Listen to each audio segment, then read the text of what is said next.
안녕하십니까, 문틀란TV입니다.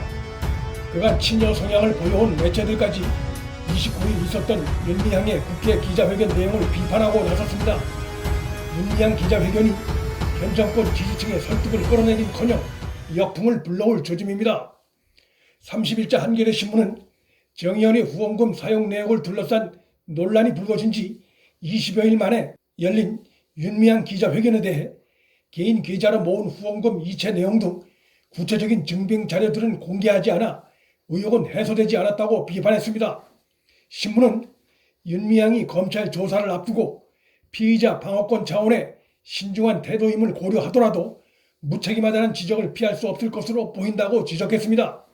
특히 개인 계좌로 후원금을 모금한 부분은 검찰 수사의 핵심이어서 증빙 자료를 공개할 것으로 기대됐으나 그렇지 않았다고 지적하면서 9건의 모금을 통해 2억 8천여만 원이 모였고 모금 목적에 맞게 사용된 돈은 2억 3천여만 원이라고 밝혔지만 나머지 5천여만 원에 대해선 정대협 사업에 쓰였다고 설명했으나 구체적인 내용이나 증빙 자료는 내놓지 않았다고 지적했습니다.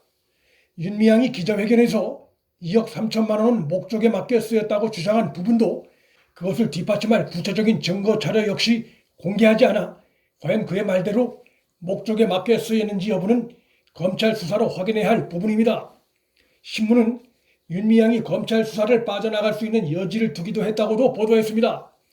계좌 이체 내역을 일일이 다시 보니 허술한 부분이 있었다.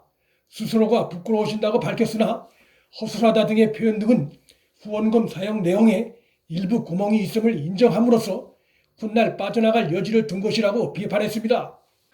신문은 또 윤미향이 21대 총선에 출마하면서 신고한 재산 내역을 보면 국민은행 계좌에 3억 2천여만 원을 보유하고 있는데 윤미향이 정대협 돈을 횡령해 딸 유학 자금을 댔다는 의혹은 일축했지만 이 3억 원대 현금 자산에 대해서는 설명하지 않았다고 지적했습니다.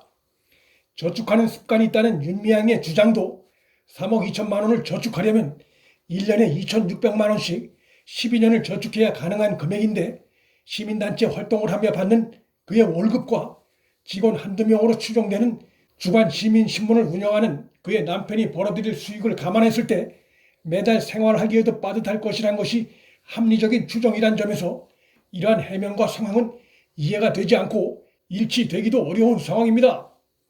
윤미향은 딸 미국 유학에 소요된 자금은 거의 대부분 남편의 형사 보상금 및 손해배상금에서 충당했고 그 외 부족한 비용은 제 돈과 가족들 돈으로 충당했다고 주장해 형사보상금과 손해배상금이 은행 계좌에 남아있을 수 없는 상황입니다. 그간 친여 성향 보도와 논조를 비교적 보여온 한국일보 역시도 이날 정의연의 전신인 정대협이 현대중공업 기부금으로 2012년 마련한 안성힐링센터 사업에 대한 해명도 부실했다고 비판했습니다. 신문은 위안부 피해자 할머니들의 쉼터 목적으로 매입했지만 일부 할머니들은 쉼터가 있다는 사실조차 몰랐다며 심지어 펜션 등으로 사용한 정황까지 드러났다고 지적하면서 윤미향은 왜 불필요한 쉼터 조성을 강행했고 본래 목적과 다르게 사용했는지에 대해서는 언급하지 않았다며 부실한 회견 내용을 비판했습니다.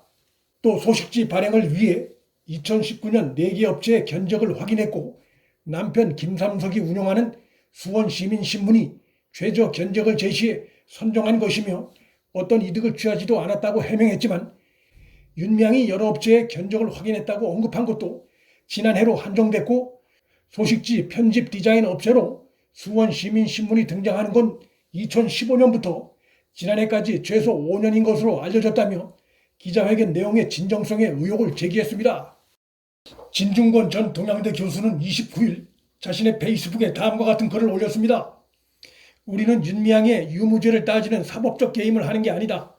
윤미향이란 인물이 과연 국회의원이라는 공직을 수행하는 데 필요한 윤리적 자질을 따지고 있는 것이라며 개인 계좌로 모금을 하고 남편 회사에 일감을 주고 아버지에게 일자리를 주고 사적 루트로 건물을 매입하는 등 공사의 구별이 불분명한 인물에게 과연 공직을 맡겨도 좋은지 묻는 거다 라며 공사 구분이 흐릿한 윤미향을 질타했습니다. 한국 정치에서 꽤 오랜 기간 좌파 진영은 도덕성과 정의 영역에서 상대적 우월성을 내세워왔습니다. 하지만 조국 사태에 이어 윤미향 논란이 보여주듯 이젠 도덕성과 정의가 좌파 진영에서 잇따라 무너지는 조짐이 나타나고 있습니다. 최근 좌파 진영에서 나타나는 충격적인 모습은 자신들의 잘못을 끝까지 인정하지 않고 부인하고 심지어 진영 논리로 몰고 감으로써 국론 분열 양상까지 나타나고 있다는 것입니다. 우파 배후론을 내세우며 윤미향을 감싸고 있는 민주당 지도부의 최근 행태도 그와 맥이 닿아 있습니다. 공고해 보이는 권력 집단이라 하더라도 가장 무서운 것이 내부 균열이고 이탈입니다. 진중권, 김경률 등 좌파 진영 일각의 현 정권 비판은 그 초기 모습을 보여주고 있습니다. 민주당 정권이 지금 보이고 있는 모습은 진영 내부의 균열과 이탈을 스스로 더욱 부추기는 오만함에 취해 있는 모습입니다. 문틀란TV 여기서 마칩니다. 구독과 좋아요, 방송 공유는 방송 제작에 큰 힘이 됩니다. 시청해 주셔서 감사합니다.